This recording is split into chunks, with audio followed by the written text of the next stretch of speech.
On today's episode of the CLS Experience, we have a very exclusive treat. Recognized as the #1 motivational artist in the world, he's not just a keynote speaker, but a force that shakes the very foundation of every venue he graces. Big facts. With a charismatic, powerful voice and words that provoke deep thought, it's no wonder NFL teams and major corporations worldwide are lining up to have him speak and inspire. As a global influencer, multi-award-winning poet, and former Billboard charting artist, he's created a movement that's sweeping across the globe. With over 70 million streams in 171 nations, his motivational messages are nothing short of viral and will penetrate your soul.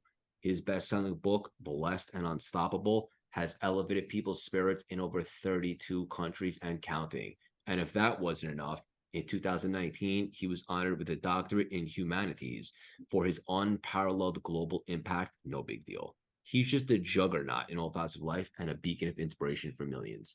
Please welcome the dynamic, electrifying, and abundant, the handsome and multifaceted Dr. Billy Alsbrooks Jr. How you doing, Dr. Billy? Man, thank you for the intro, man. That's an intro right there. God bless you, brother. I appreciate you. Amen. Good. I passed the test. I did good? Yes, sir. Yes, sir, man. It's an honor to be here, man. I thank you for having me on the show, man, and hope we can add value to your audience, brother. I know we will. And we were having an awesome conversation before we hit record, and I'm so pumped for today. And for our listeners, what I always suggest, if you weren't familiar, my best suggestion, do a deep dive, play catch up, check out all the unbelievable stuff Billy has going on. What I think is most valuable today is we just have an unbelievable conversation. Before we dive in, we're going to get a little crazy. You ready for me? Yes, sir. Let's go. Billy, Fired up and ready. What is your superpower, brother? Good question, man. Good question, bro. I think there's something inside me, and since day one, the superpowers, I just can't stand to lose at anything. Man, like on the inside from the time I was 1 year old, man, whatever I did, I had to be the best that I had. There's just something in me that just would not, ever sit okay with being number two at something. Now, I know it's not necessarily a competition between individuals, but it's competing against myself. And that drives me in everything that I do. No matter what I do, I bring that same mentality, that same identity into the situation. And I believe that's the one consistent thing that has been throughout my life, man. Yeah, that's really powerful. And it's like it helps you cultivate that edge, right? Not that you need access motivation, but it can't hurt. And just a little bit of oomph. It just raises everything up, man. It just raises everything up. Yeah, this is so good. There's so many places that we could take this conversation. And what I like to do is keep this refreshing and give you an experience you haven't quite had before. So that's why I suggested everyone to do a deep dive and play catch up and so forth. And also, I was checking out your content, which I highly suggest everybody do immediately following this conversation. And there were really cool quotes and some pieces of content that I'd love to have some fun and just run by you. And maybe you tell us a little bit about what you mean by them. Is that cool? Okay, yeah, for sure. Okay. Dress for the victory, don't dress for the war. Okay. Well, the dress is what you're thinking, your thoughts. We drape ourselves down every day with our thinking, with our beliefs, right? Now, some people come into life thinking this, a struggle, that it's a war between us or some conspiracy or some individuals trying to hold us back or some competition, but really it's just us versus us. We dress ourselves down in victory. What I'm saying with that exact quote is, as Christ said on the cross, he said, "It is finished." So I play every aspect of life from that position, right? Which means it is already done. Everything is already done. Even though you cannot see it in the physical, it is already done. It's in transition. Once I project the truth out, I expect that thing to come back. So I dress for the thing that I already know in my spirit is already happening. So I don't put on the warfare to say this is going to be a struggle. I put it on to say that I've already conquered this situation. This situation might not know it yet, but I have already conquered the situation. That's so good. And just energetically, I think about like how do you actually manifest stuff? It's putting yourself in the frequency of being grateful that it already happened, right? Yes, sir. Time just hasn't caught up yet, so to speak. Yes, sir. You just keep projecting the truth into the illusions of life, bow down to what is real. The real is the dream that I have here. It is not what I see out here. That is not real. That is the illusion. That is subject to change. My vision, the thing that I project, is greater than any illusion out there. So I project the truth, therefore I become it. Therefore it is done. It's not something that I'm actually struggling for. I'm just manifesting what I already am. I am. That's so good. That's right. And I always say this on one of the videos. I say this: I strum the divine chord, and my harmony summons the full manifestation of who I am. So, as you mentioned, the frequency, I say I strum the divine chord, which is knowing who I am in my identity.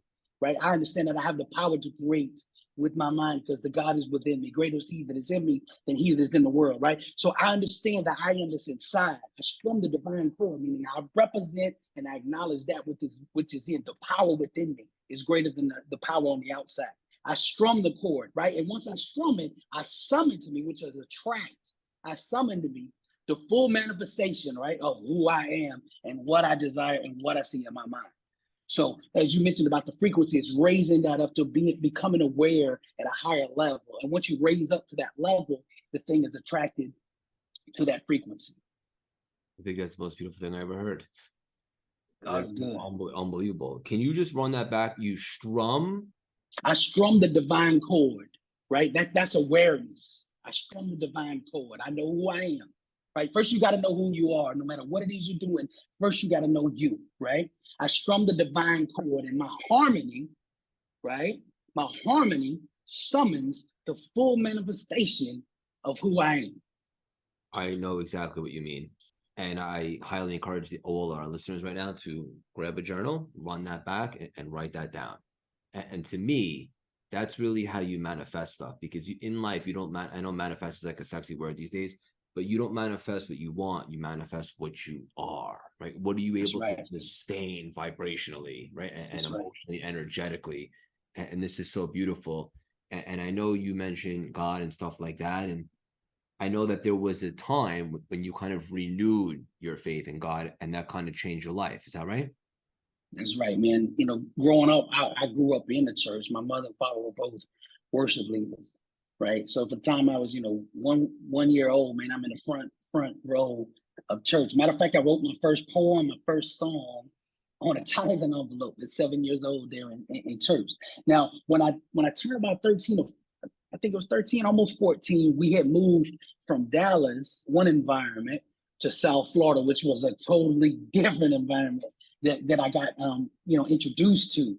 Now, down there, at this age, 13 to 14, man, I got introduced to the gang lifestyle, the thug life, as I call it, the drug mentality. Man, Miami's just booming. It's totally different contrast from where I came from Dallas at that point to Miami, man. And I fell in love with the street life, the draw and the packaging. I always say this: the enemy has a gift at packaging up the wrong thing in such a seductive way that we fall for it.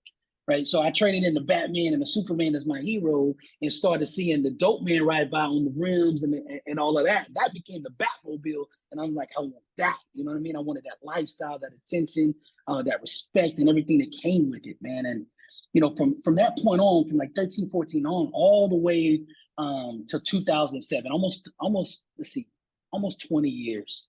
Man, I was in chasing the wrong thing, man. And my daddy always said, if you're going to make a mistake, make it full speed. Right? And I made it full speed, bro, like all in. And the thing that really changed me, though, my father passed away unexpected in 2007, at the end of 2000, December 30th, in front of me from complications from a stroke, right? Like I didn't expect him to die at 63. At 63, he looked 53. And all my grandparents lived to be in their 80s, and 3 of them were still alive, full functioning at the time my dad died. So like I really didn't expect this to happen. Like I expected I had 20 something more years with him, and like we do, we think we have all day and eternity with our loved ones. We don't. Somebody needs to hear this right now. You don't. If there's somebody that means something to you today, tell them, because you might not get another chance, man.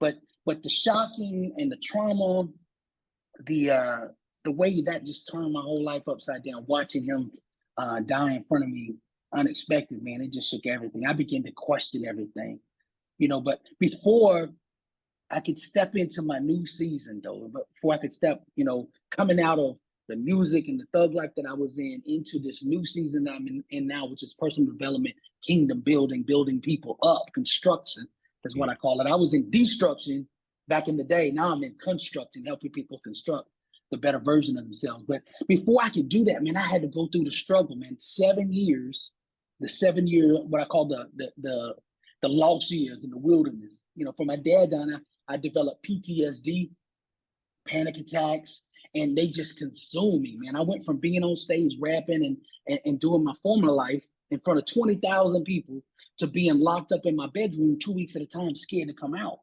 like literally scared to come out because I was having these panic attacks and this trauma was just taking over my mind, man. So for 7 years, I lost everything during this time, the 7 years, everything that I put up in my previous successes, in my old life, I lost it all, man, slowly, like a death by 1,000 cuts. Every day it got a little bit worse, a little bit worse, a little bit worse, man. For 7 years, man, I struggled to get my mind back, but God did deliver me out of that season. He lifted me up, put me back on my feet, and gave me a new message, a new calling, and a new purpose, man. So I stepped into that around 2017, really, is when I went on YouTube first in January of 2017, man. I took a different direction, but there was that season. Somebody needs to hear this. There was a season of trial and tribulation. Whenever you can grow, thrive, or multiply, the enemy is going to attack. Remember that. And if he's not attacking you, that's when you should be the most worried. When I was in my old thug life, man, the enemy pretty much left me alone. Straight up, like I was working for him, like leave my man alone. Right. But the moment I started to pursue greatness and go out to try to help other people, to get in my gift, my true calling, the thing I was on fire for, boom, that's when the war jumped off, man. So somebody out there needs to hear this, man. The struggle is real, but so is the God that'll help you overcome it. That's unbelievable. So right before something great, or there's a level of expansion, that's when you can count on the opponent showing up. Right. There's warfare between the old version of you and the new version. And these two people are pulling each other, trying to dictate and determine your destiny. Now, which one you bow to mentally will decide who wins that battle, right? If I don't want to let go of my old life because I'm too scared of what the new one might be, this one's going to win, right? It takes faith to step into this new season. And sometimes it's hard to let go. Even when we struggle, it's hard to let go because we know and we are comfortable in that, right? We're comfortable in the struggle, comfortable in the bondage. It's hard sometimes to let go of that, because we just don't know what's out there. The fear of the unknown keeps people, in bondage so much. I always say the common person doesn't do his own thinking. Fear does it for them, I was just learning this in a Kabbalah class I'm taking. And basically, the next level of our expansion does not look like rainbow, sunshines, and butterflies. It looks like pain, suffering, trial, and all this negativity. But it's really asking you, how bad do you want it? How deep are you willing to dig? And over that uncomfortable stuff is the major expansion. But most people won't even try, or they'll get dejected because it looks very scary. So yeah, that's right. Makes perfect sense. I think it was Picasso. He said something, not verbatim, but he said something like, before you can create, first you must destroy, right? You must destroy this old version of you. I say, before you can go to the next level, you must take your mind to the guillotine. We must cut off this old way of thinking, this old way of believing, this old way of acting. We must get rid of this version of ourselves, literally kill it off, right? Literally, mentally, spiritually, all the beliefs, we must kill those beliefs off in order to set ourselves up for the new ones. Because, the new cannot sit down if the old is sitting in the chair, right? We must get it out of the chair in order for something new to sit down. And that's some of the hardest thing to do, is to let go. You did it yourself with the recreation, the recreating yourself, and that's very, very hard to do. But you do not see people that are at high level in one field able to do that. We see this, struggle all the time. I see it with the NFL athletes that I speak to, right? They have this one identity their whole life, and they're very successful, right? But then what? Now what do we do after the league? And what do we do when the last play is played? What do we do? And so many of them have such a struggle and challenge to recreate themselves into something different. Same thing with military soldiers. I speak to them, the veterans. One of the biggest issues they have is they don't know how to repurpose their gifts and talents in another package and another way for the new season. And you get stuck between the old person you are and who you're capable of being, that wilderness a lot of times, man. And we just float around in there until finally one of them wins out. We either return to the old or we step into the new with boldness. This is unbelievable. You say Picasso said that? Yes. That's Before awesome. we could create, first we must destroy. You understand? So and it's not verbatim, but that's Yeah. summing up what he said. That's summing up what he said. But it really resonated with me. Like, I think of identities, and you mentioned like the guillotine to make it very real. Yeah. Yeah. And for everybody listening, this is a 7-figure conversation. If you're willing to apply it, what got you here, good or bad, is not what's going to get you to the next level, right? Exactly. So we have to kill off a certain identity that's comfortable at this level to create a new one that's comfortable at the next level. That's right. And that's what the guillotine is symbolizing for. Because what does the guillotine do? It cuts off the head, our thinking. We get rid of this. Yeah. You know what I mean? I always say this at the seminars. I say, we must unlearn all that we have learned in order to become all that we're capable of being. Mm-hmm. Right? Some people, they say there's too much mind. We have too much old. We must let go and return to the childlike state. Right? When we were a child, we could imagine, we could dream, we could play, right? We could play in different scenarios out in our mind. When we become adults, we seem to lose that capability, and we learn so much that we're not useful anymore. Do you understand it? We must unlearn so that we can become useful again. You know? You nailed it. You nailed it. And one of the chapters in my book is uninstall to reinstall. Because, that's right. And you mentioned babies, right? Like when you look at them, like, I have a little nephew and a niece. My brother, my best friend, has a couple of kids, and they're so pure. And all they know is like joy and happy because they haven't been beaten down by life yet. So they haven't formed limiting beliefs or negativity right. or constraints, right. Those things we're not born with. So now that we know that and we have the awareness, if we pick them up or we install them along the way, we can also uninstall them. That's right. Christ talks about a message too. He says, if you want to come to the kingdom, you must come as a child. He's talking that way because the adults have learned too many limitations, too many I can't do's in order to do the impossible. You know, we must return to that childlike state, man. And from that place, we can build the new season. Yeah, there's so much alignment here. I really love this. You know, I'll be honest with you. I grew up Jewish. I am Jewish, but I never really was super religious, if I'm being honest. But one thing that I've really quadrupled down on over the last few years is my relationship with God. And Amen. Yeah, hell yeah. And I saw you say somewhere, and I want to acknowledge you for it. Maybe we can open up a little topic. It really resonated with me. You said, when I say God, I don't mean religion, I mean relationship. There's a difference.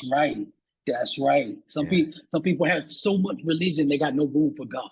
You know what I mean? And the religion is the things that keep God out, the rituals, the dogmas, the superstitions, all this stuff that we do that begins to put up a wall around us and God cannot get to us through our beliefs. We have to get rid of all of that and just be one-on-one. You know, I always say this: don't get your relationship retail with God, get it wholesale, direct from the source, man. Just you and him, right? There's no judgment there. It's just you and the one that made you, that spirit, that voice on the inside. You know that voice better than you think you do. Somebody needs to hear this. You know God's voice better than you think you do. It's on the inside. Start right here. Start on the inside. Sometimes we're looking for God in the wrong place. We think he's up in some faraway place, bro. He's within us, each and every one of us. He's here at all times. The only way he could be here at all times is because he is in us, you know? I'm so pumped to be having this conversation with you. Did you just say, so speaking to God directly is wholesale, and then a religion would be resale or retail? Like, and it's like us going to somebody else, asking them what God told us, right? God will speak directly to his child, to you, to us, right? He speaks directly to his people, right? Now, I'm not saying we can't go to others for guidance and counsel, but that should only truly confirm what is already in our spirit. They should only confirm what God has already planted in us. Yeah. Right? That's awesome. That's unbelievable. You say stuff so like unique. It's just beautifully said, but it makes so much sense. You make it very digestible. It's awesome. Thank you, man. God is good. No, it's one of the many reasons why you're as successful as you are is just the content. It's unique, but like I said, it's easy to consume. It makes sense. Like even for someone right now that like might not be super religious, or maybe they don't have that thick of a relationship with God, but they hear you say that, and it's like, oh yeah, that makes sense. Like you're not saying that the religions are bad or temple church, but what you're saying is just go directly. Right, exactly. I mean, my goal is to make this stuff applicable. Being able to apply it to everyday life. And religion sometimes it separates us from Divisive. being Yes. it separates, and it also separates us to where we don't know how to apply it. We go, let's say, either you go to a temple or you go to a church, whatever it is, and then Monday you don't know how to apply it to everyday life. Right? That's not the way it was intended, man. We should be able to take the wisdom, the knowledge of God and bring it into Monday, right? Not just on the worship day, but bring it into Monday and understand how to apply it to business in order to bear fruit, how to apply it to relationships, to marriages, to raising children, to being attacked under sickness or something like that. We should be able to apply it to every situation. And so many people, I believe today, they have a whole lot of religion, but don't have any application, don't know how to take it in their everyday life. And that is my goal. That is, I believe, one of my biggest purposes is to bring the word and mobilize it, not just let a person hear it or hear a scripture, but be able to take that and mobilize it into something that produces fruit and action and manifestations in their life. That's what it was intended to do. 100%. I love this. It's one thing to hear it, it's another to apply it. That's right. Exactly. It's unbelievable. Another thing that I heard you say, it's kind of related to what we were talking about before, is to get to the next level, you got to get in the ring with those things that scare you most. Yes. Imagine that's very similar to what we were just talking about, where it's like that next level of expansion is scary and so forth. That's right. I tell you, there's an old saying: every level, there's another devil, right? The old saying, and it was the same with me. I saw this in real time. Like at first, before I could step into doing my teaching, I had to overcome the fear of dying before I could start living. That was the fear I had to do. As I began to grow and accelerate, man, I had to face each fear. It was like each fear would come and get in the ring. And before I could qualify for the next level, I'd have to deal with the thing right here in front of me, right? And I'll give you a great example. I came out of this thug life, right? And God completely gave me a calling 180 degrees opposite of the one I was doing. I was in the business, in the thug life of destruction. He put me in the business of construction, right? Totally opposite directions. Now, the insecurities, of stepping into this new life were present at the very, very beginning. Of course, I'm becoming somebody new, so there's all these insecurities that are being stirred up. Now, one insecurity I had in 2017, now, I fully had bought into the fact that God was putting things in my mouth that weren't mine, right? Like I'm not taking credit for these. These things came out of my spirit and out to you. They're not mine, right? So I knew he was speaking through me, but here's the thing. I thought God had made a mistake. I'm like, you messed up with the packaging, the person you gave this gift to, because my insecurities, my flesh, the man in me said, you're not good enough to deliver this message, right? They're not going to take it from you because of the way you look. Right? Because at the time I started listening to motivation way, way back in the day. I'm talking about early 2000s. Everybody that I was watching at this time on YouTube when it was in very genesis, like 2006 and 2007, everybody that was on doing motivation, they did not look like me. Right? Tony Robbins is 6'6", I'm 5'6", right? Joel had the suit on, TD Jakes, all these different speakers, man, that I looked up to looked different than me. They didn't have the gold teeth. They didn't come from the same backgrounds. I didn't have the same type of education and all of that. So my insecurities on the inside, the little me, as I call it, there's a big you and a little you, right? Inside you, fighting at all times. Well, the little me said, they're not going to take this message from you. So from 2017 to the middle of 2018, man, I never put a picture out of me on social media, ever. All you saw was my logo. This one right here, the Blessed and Unstoppable logo. That was on everything. They heard my voice everywhere. I went viral in April of 17, right? And every motivational channel in the world had me on. I mean, every single one. You heard the voice, but you never saw me, the visual of me, because I didn't believe in that. I didn't believe that I was good enough to do that. Now, it took about 18 months and God began to work on me and say to me, listen, man, I made you the way you are, fearfully and wonderfully made. You are who I made you to be. I don't call the qualified, I equip those that I call. You know what I'm saying? So it took a while for me to really get in the ring with that fear that I might be rejected, man. Because I'll be honest, I turned down over $500,000, man, in bookings. People would call me when the video started going viral in April of 17. Every Fortune 500 company in the world was calling me. We want you to be the keynote. Will you come do it? 20 minutes, $20,000. Will you do it? Now, here's the thing. They had never seen me. They had just heard me, right? And I was like, they don't know who they're booking. That little me is saying, hey, they're not going to accept you and da-da-da-da-da. Even though I was never scared of speaking. The speaking aspect wasn't mine anyway. God was speaking. I was never scared of speaking in front of people.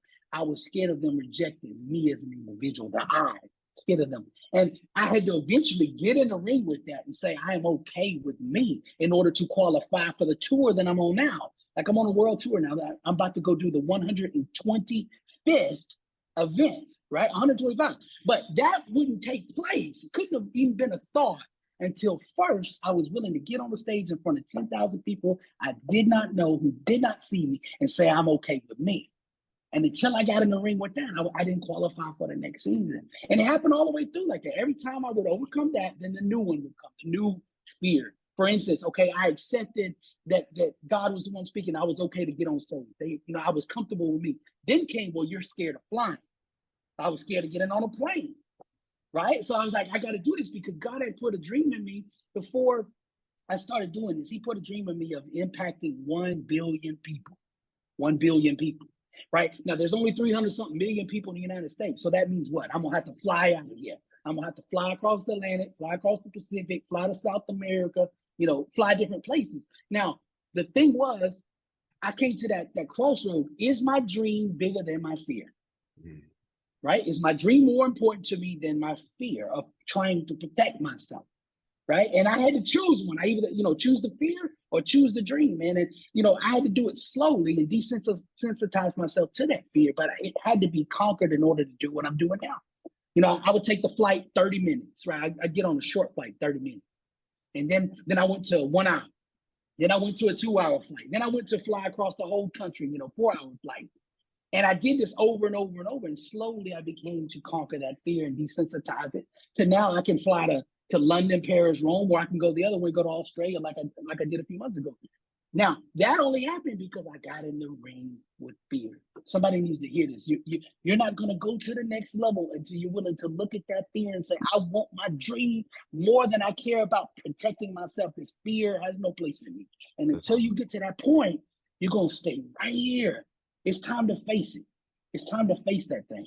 This is unbelievable. And this reminds me so much of something else that you talk about, spiritual warfare. That's right. Amen. Always. It's all, as I said on one of the courses the other day, spiritual warfare is about real estate, man. Faith and fear are both trying to take up residency in your mind. It's all about real estate. Who you let live rent-free in here, man? Am I having thoughts that empower me, strengthen me, lift me up, manifest the things, or do I have thoughts that disempower me, hold me back, and destroy the better version of me? So it's a constant battle over fear and faith and seeing which one is going to win. And I think there's a misconception that people think that the more successful we get, or the more we elevate, or the ladder we climb, that goes away. But we just get a little bit better at dealing with it. But it's always right. And I've interviewed some of the world's highest achievers in all industries, and there's always that little bit of imposter syndrome or the opponent. Yes. Or something that we have to overcome almost on a daily basis, right? Every day.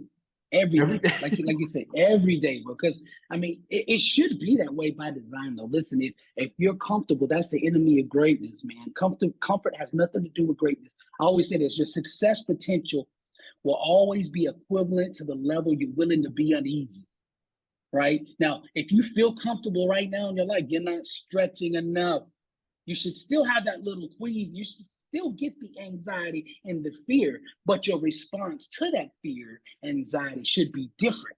Instead of running like normal people do, common people do, that's why they say common. Instead of running away from it, we need to run toward it. Anytime you fear something, you need to stand in it and show it that you are not scared. And the longer you stand there in that fear, the less power that fear will have over you. It will begin to diminish every second that you stand in it and say, I refuse to run. I refuse to get shook out of my dream. I'm going to stay here. And the longer I stay here, the less that fear has dominion over me. And this And is it keeps, becoming desensitized to it. 100%. And this is a really cool paradigm shift, because it means that if you are facing this, or you feel it, that's good. That means you're on the right path. And then you just need courage to persevere and lower the shoulder, whatever the case may be. But just to be clear for everybody, if you're facing that, that's a good, that you're on the right path. Yes. Because no pain, no gain. Like to expand, like, reminds me of pain is the portal. Like, you have to go through that canal to get to the other side, so to speak. Right. I always say this: there's a reason why all these furniture stores sell so many lazy boy chairs, man. The common person wants to be comfortable, man, but greatness has nothing to do with comfort. I'm going to show you one question that separates the good, the greats, the legends from common people. The common person gets up and says, how can I be comfortable today? What can I do to relax today? The champion doesn't do that. Every day the champion gets up and says, how can I put myself in a position of discomfort today so that I can grow? How can I put myself in a position that will challenge me at all levels, on spiritually, physically, mentally, and emotionally today, so that I can grow and so that I can get better? That person who asks that question every day is going to have a total different living dynamic than the person who's just wanting everything to be safe and easy. Safe and easy never produced anything but average. That's unbelievable. Safe and easy never produce anything but average. That's right. Yeah. That's it. This is so good, brother. And one of the many reasons why I love your content is because it's not niche. It's applicable and universal for everybody in some capacity. Amen. Anybody can relate to this stuff. Everybody's going through something. Right, man. The same thing applies, like some people are scared in relationships, scared to open themselves up, right? Like, I mean, that's the fear. Right? Some people are scared I might lose money, scared I might make money, scared I might be successful, because, we always think about people failing being a fear, but some people are scared of what happens if I do succeed, right? And that's a paradigm shift that you got to get out of if you want to go to the next level. All these things are fears that we've got to face. I always say this: what is the number one thing putting your dream in jeopardy? Asking the right questions, because questions are transportation. They'll take you wherever you want to go. You just got to ask the right question. Common people ask common questions. That's where they're common, right? The greats ask better questions. Like, for instance, the common person, when life hits them, right, with a trauma or setback, they say, why me, right? Like that old why, that why me? That's a self-defeating question, right? But a champion, an overcomer, an entrepreneur, somebody who won't settle for average, when life hits them like that, instead of saying the why me, they say, why not me? How can I use this to get stronger, to become that warrior I know I'm capable of becoming? See, warriors don't run from war.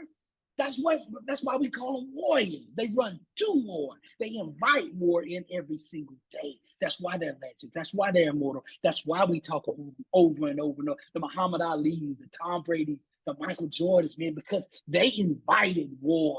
You understand that? They invited the struggle. The struggle is real, but the struggle is what makes you great. Don't run from what will make you great. I say this: I'm a product of the struggle. Without the struggle, I am nothing, right? The struggle made me, so I don't run from the struggle. Matter of fact, I applaud it. Thank you, because you gave me the exact tools and essential elements that I needed to go to the next level, that I could not have gone there without you. So embrace the struggle. Embrace it and see it differently. See it as a device. Like, for instance, if you're trying to build your arms, up, right? You go to the gym, and what do? You lift weights. Why you lift the weights? Because you want to break these muscles apart. You want to rip them, tear them apart. Why? Because when they grow back bigger. They grow back stronger. We must do the same thing emotionally and mentally. Fear and struggle, trials and tribulations are the weight room of the mind, the weight room of the emotions.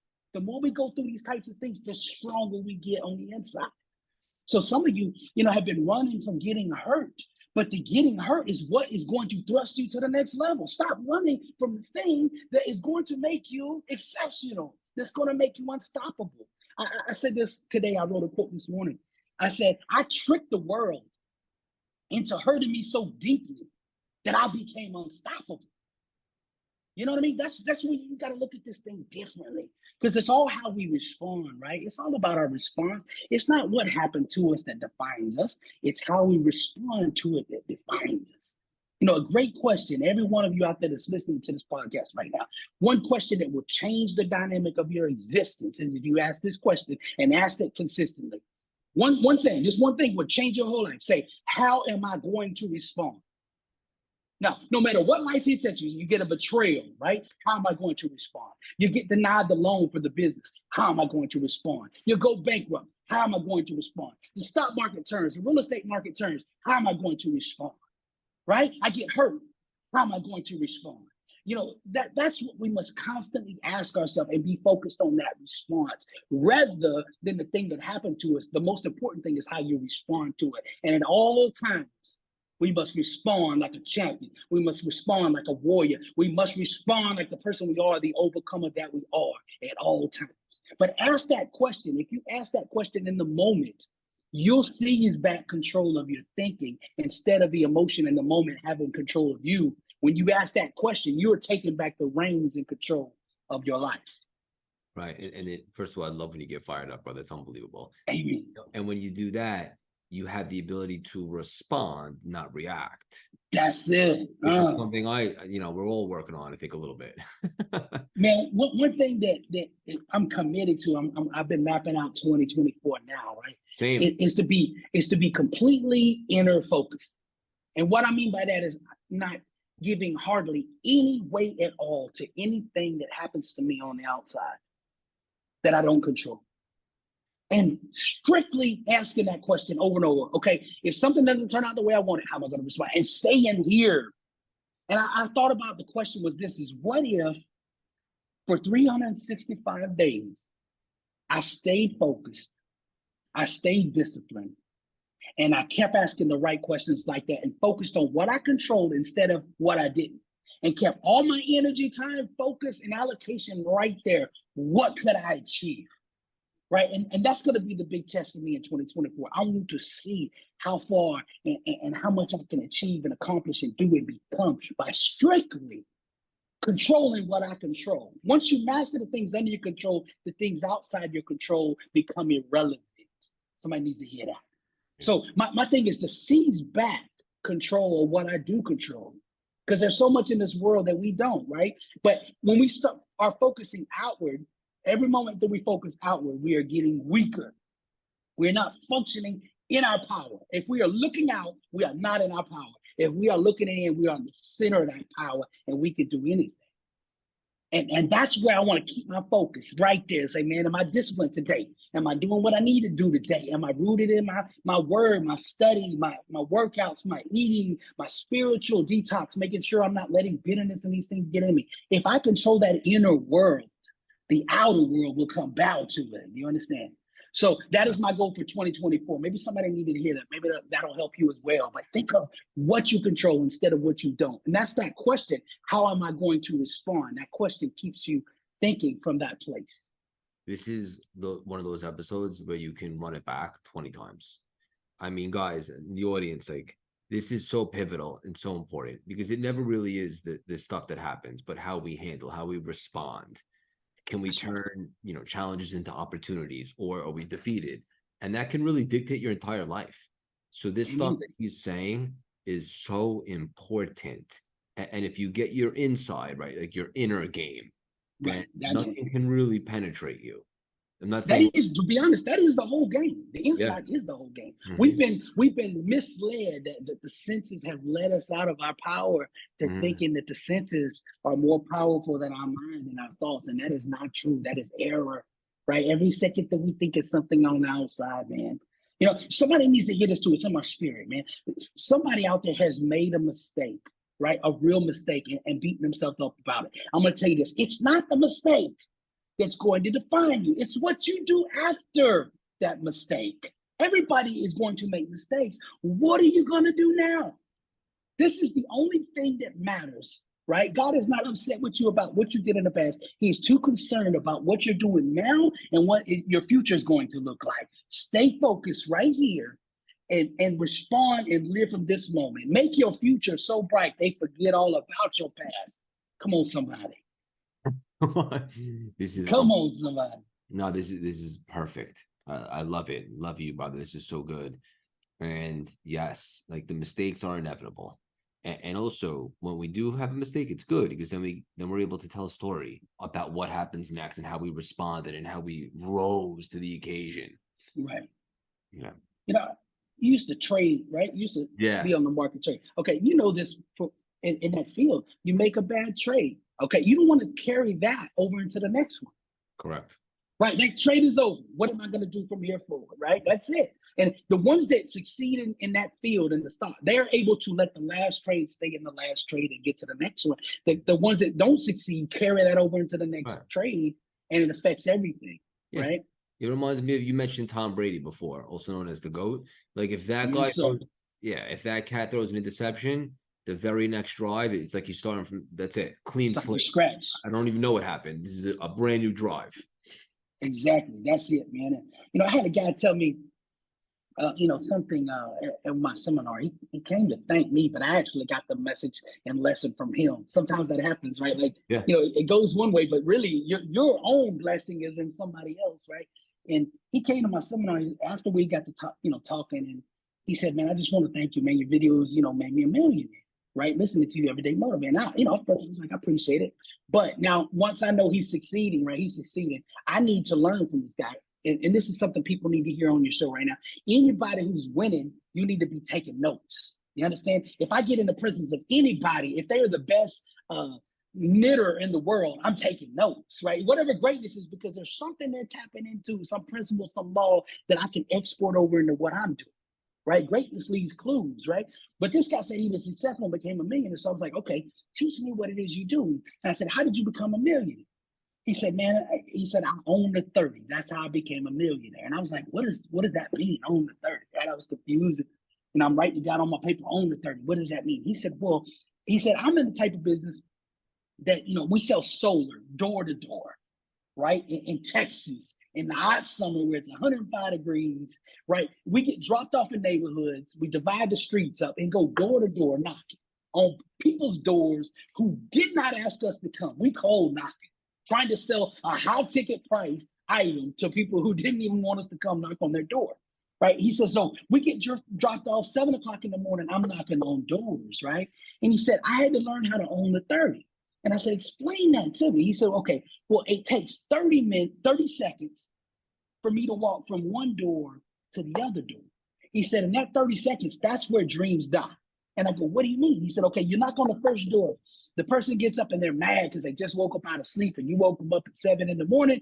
They open the door. You say, hi, I'm John. I'd like to, sell you some solar, save you some money. And they say, no, get off my porch. Boom, slam the door in your face.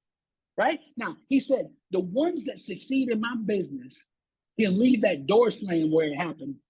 That 30 seconds it takes to get to the next door. Most people let that defeat or that negative no or whatever it is, right? They let that thing impact the next door that they go knock on. So the next time they knock on the door, they knock it with a little less intensity, a little more insecurity.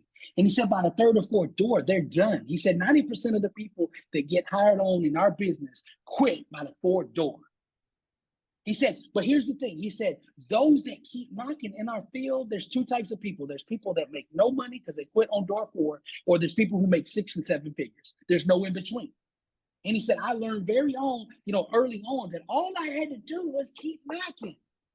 And if I kept knocking, that success would come. That the numbers showed. If you kept knocking on doors, you made the sales. He said, I looked at the numbers one day and realized if I kept knocking on doors, I could become a millionaire. He was 26 years old at the time he started this company, right? He said, I set a goal to, 2 goals. He said, I set a goal to become a millionaire before I was 30 and to buy a red Lamborghini before I was 30. And he's at my event. He said, I became a millionaire 2 months ago. And he said, tomorrow I'm going to pick up the Lamborghini. And he showed me the car. He said, they had to ship it in. It's paid for, everything. He said, now I was able to do this because I learned to own the 30. I said, well, how'd you own the 30? And he said, this is where you came in. He said, when I would get the door slammed in my face, no, get off my porch, boom. He said, I pull out my phone, I had you on YouTube already paused and ready to go with my headphones in. I pushed play and it would come on, your message champion. He'd say, I was born a champion, raised a champion. I got champion in my bloodline. All I ever been is a champion. He said, by the time I got to that second door, I'm knocking a little louder with a little bit more intensity, right? Because I'm getting fired up mentally, where other people are falling off because they don't control their mind. That owning the 30 is about controlling your thinking, right? We get defeated here before we ever get defeated out here. We lose here, not out here. We lose here first, right? So 100%. he said by door number 3 and 4, I am so cranked emotionally and mentally, man, they cannot tell me no. He said, I'm not pulling that door by the 4th door. He said, I'm like, how would you like to buy some soda today? Right? Like he's fired up. And he said, my intensity and the thing that I bring into the table becomes contagious. And it impacts them. He said, every time, he said, by the 3rd or 4th door, the person comes to me and said, how did you know I wanted to buy soda? Right? Like he said, it would happen over and over and over. He said, the ones that failed lost that 30 seconds. And the ones that succeed learn how to manage the no's. You know, successful people learn how to navigate a world full of no's. That's it. That's the only difference between common people and great people. The greats learn how to navigate that no. Where the common person lays down, the great says, man, I'm one step closer. You know, I always say this. I say every no that you get is a success coin. Right? And when you get enough no's, enough success coins, you can buy success. Some people don't want enough no's to get their piggy bank full to be able to purchase that. You understand? So every no that you get, just see it, man, I'm one step closer. I'm 1 foot closer. I'm 1 door closer. I'm 1 opportunity closer to achieving that what I set out for. Yeah, this is unbelievable. The last thing I want to say about that is this correlated to when you say opportunities move towards those who honor and respect them? Yeah, honor and appreciate it. Because if every time opportunity shows up, you're too scared to open the door. If every time opportunity shows up, you think you're not good enough. If every time opportunity shows up, you say, well, I don't want to get hurt again. Sooner or later, opportunity stops knocking. Right? But for the one that will just keep persevering and just keep getting up off the mat and keep honoring and seizing the moment. When opportunity comes, you got to seize it. Because if you don't, destiny will find somebody else who will, right? So you got to seize every moment. And the good steward of opportunity gets presented with more opportunities. Think about it. If you give somebody an opportunity in your business, right? A friend of yours, you give them a solid. You say, hey, man, I'm going to connect you with somebody. And that turns out great. And the person that you recommended, they come back and say, man, that was a great connect. Thank you, man, for hooking me up with your friend. Now, next time somebody comes to you and wants another opportunity, you're going to feed that guy again because he did right. He seized that moment and did right. Now, what happens if you ask your friend, hey, did you call that connect that I hooked you with? Well, I've been busy this week, man, and I ain't really getting no time to do. You're not going to put your name on the line for that person. You know what I mean? You're not gonna put your name at stake, your company, your reputation at stake for somebody who's not willing to put it in at the same level. So that's the same thing, man. Opportunity seeks those who know how to honor and respect it when it comes to the door. And that's the same with everything. Money, right? Money goes where it's appreciated.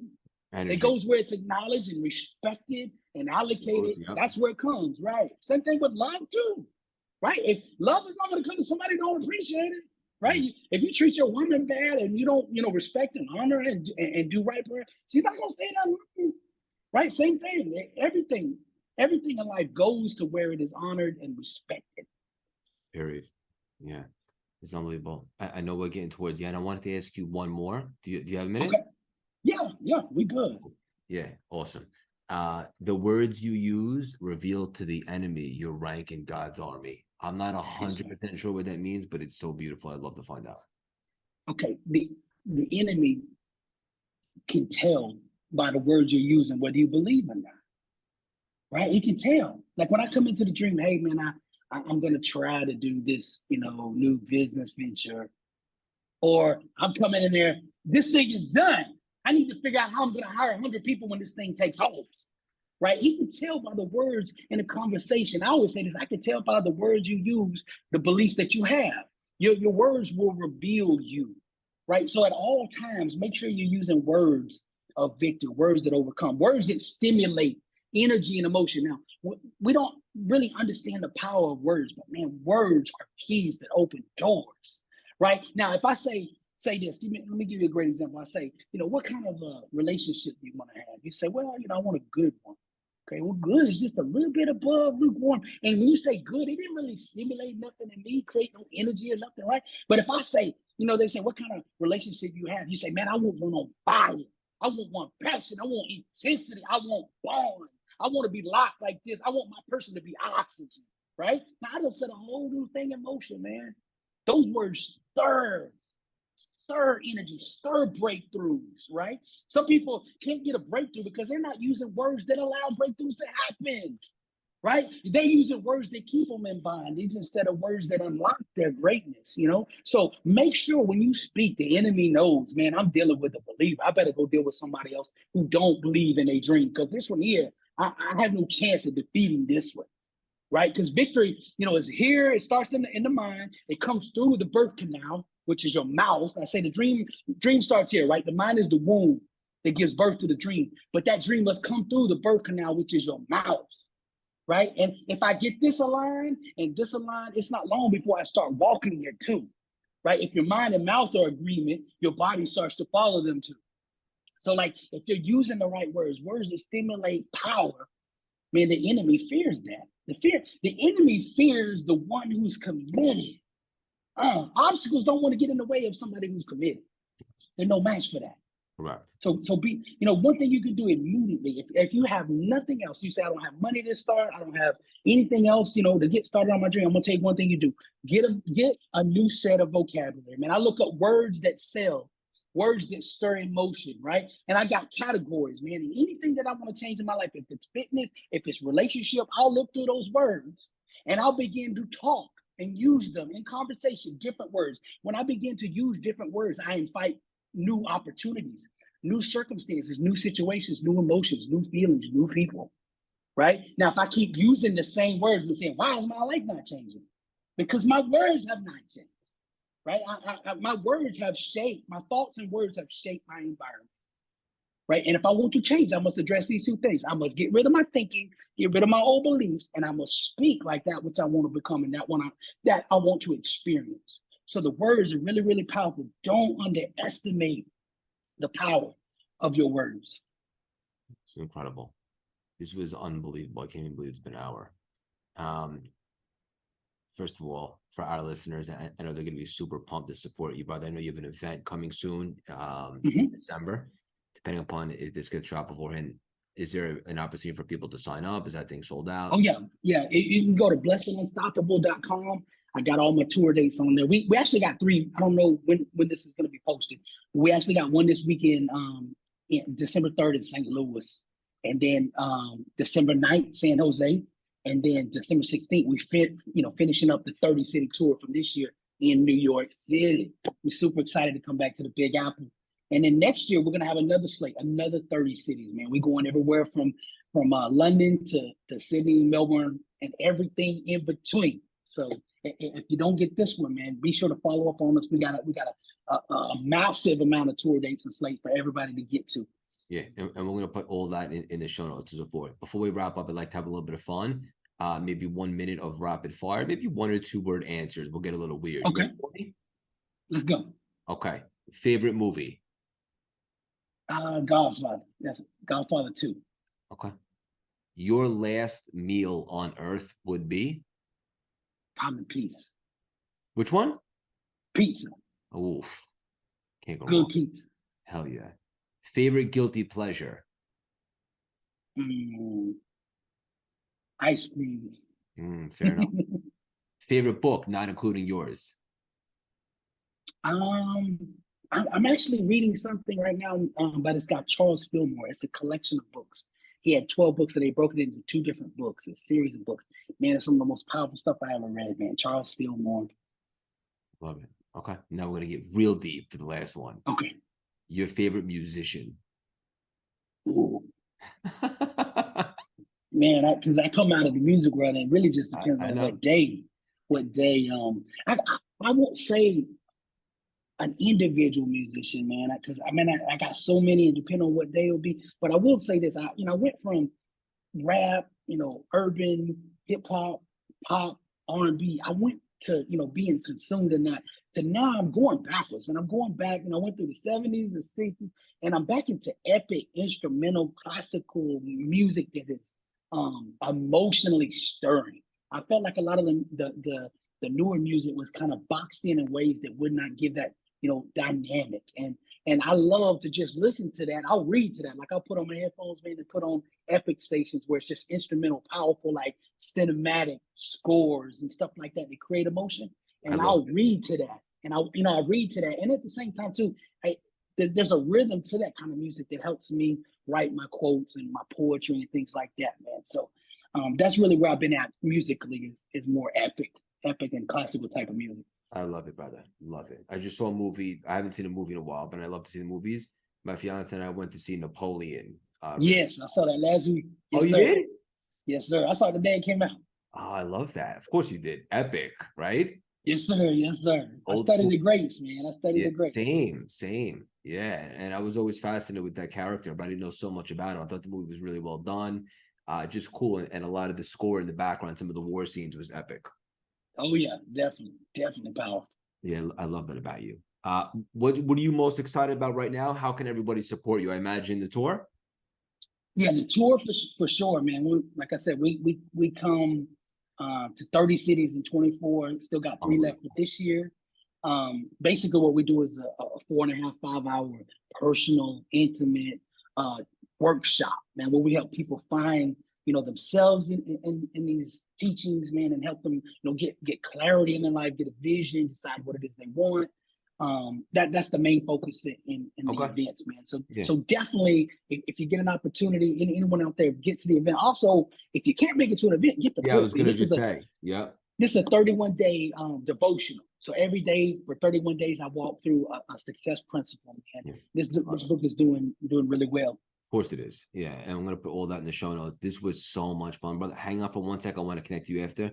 Billy, I want you to know the definition of authenticity, consistency, and beautiful wisdom. I could personally guarantee your best is yet to come. Keep on spreading your wings and leaving your mark on this world. So much love and respect for you. Thank you so much for stopping by and dropping these priceless, juicy nuggets today. Man, thank you, brother, man. God bless you, man. Thank you for having me. And to God be the glory. Brother, that was unbelievable. Amen, brother. God is good. I love our vibe, man. You're on the same frequency, man. So much fun, brother. Yeah, I'd love to stay connected and do many more things. Oh yeah, definitely, man. Definitely. Tell me a little bit about I've been venturing in, doing some study too on the Kabbalah. I know you was reading into that too, taking a class on that. I was going through your I think it was Instagram, and you had mentioned in our class or something, and I was like, oh, he's reading too. I was reading at that exact same time that I read your quote. And I was like, okay, when I get him on the Zoom, I'm going to ask him a little about it. So you're going through a class with that, or a course with that, or what?